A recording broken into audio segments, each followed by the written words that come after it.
30 ans auparavant.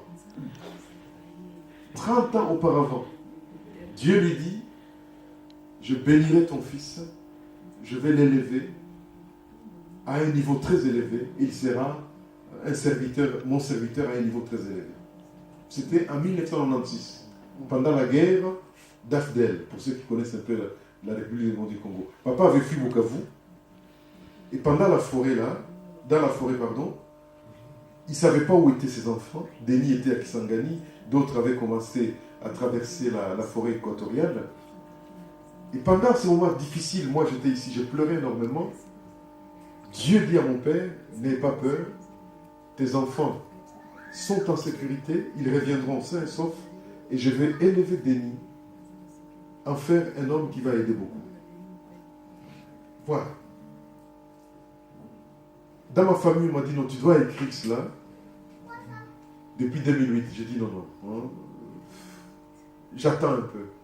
Et alors, avec les événements qui sont arrivés, le prix Nobel, j'étais convaincu une fois pour toutes de faire ces livres pour que ça puisse aider le peuple de Dieu. En fait, dans cette histoire, il y a 3 choses. Premièrement, ne méprisez jamais un orphelin. Mon père était orphelin.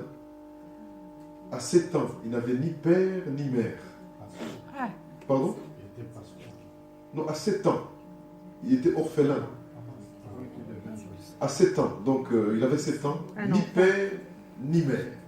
Et même son père s'était remarié. Après la mort de sa maman, l'autre femme est morte aussi. En sorte que sur un même terrain, parce qu'à l'époque, on a enterré sur la parcelle, il y avait 3 tombes. La maman, la femme de son père, et puis son papa. Alors les gens disaient, écoutez, un enfant comme ça, il vaut mieux qu'il meure. Quel avenir dans un pays sans sécurité sociale? Donc une vie difficile. Heureusement, vers 12-14 ans, mon père a rencontré le Seigneur. Il a commencé à prier beaucoup. Et c'est pendant ces moments de prière que Dieu a commencé à lui donner des révélations. Des révélations.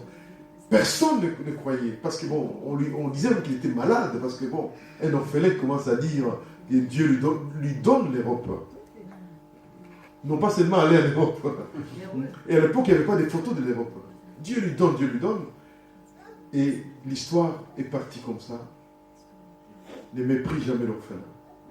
La deuxième chose, c'est que Dieu t'a dit, il accomplira certainement. Amen. Amen. Il y en a qui sont ici peut-être avec des promesses et qui commencent à se poser des questions. Dieu accomplira ce qu'il a promis. Voilà donc, en venant ici, merci pasteur, merci aux anciens, vous me permettez là de payer la dette que j'ai vis-à-vis de mon père en disant voilà, je vais témoigner que le Dieu d'Abraham, d'Isaac, de Jacob, c'est un Dieu fidèle. Quand il promet, il réalise. Amen. Et qu'on ne se trompe pas en disant voilà, n'épouse pas telle personne, n'épouse pas telle personne est pauvre, parce qu'on ne connaît pas l'avenir de quelqu'un. Un orphelin, Dieu élève un enfant ou un indigent de la poussière et le fait asseoir avec les rois. Voilà, donc ces livres-là, si vous pouvez les lire pour vous-même, mais aussi peut-être l'offrir à quelqu'un, parce que j'ai posé des questions ici. Si vous êtes athée, parce que vous verrez que, je vois ce que mon père a écrit avec la main, j'ai photographié, il écrivait tout, et j'ai traduit, pour ceux qui ne connaissent pas Swahili. Alors après j'ai dit, bon, dites-moi maintenant, vous qui aimez Denis, vous qui le supportez, et par rapport à tout ce que papa a reçu, alors si ce n'est pas Dieu qui a fait ça, c'est qui? En tout cas, ces prophéties aussi amènent Denis et toute notre famille à l'humilité. Et de savoir que ce n'est pas l'œuvre humaine, c'est l'œuvre de Dieu. Vous pouvez ne pas être d'accord avec Denis, parce que j'ai vu sur la toile quelques Congolais qui sont kabylistes, qui sont... peu importe. Mais en tout cas, pour ceux qui sont objectifs, l'histoire de Denis, c'est une histoire qui vient de Dieu. Amen. Amen. Voilà. Que Dieu vous bénisse. Amen.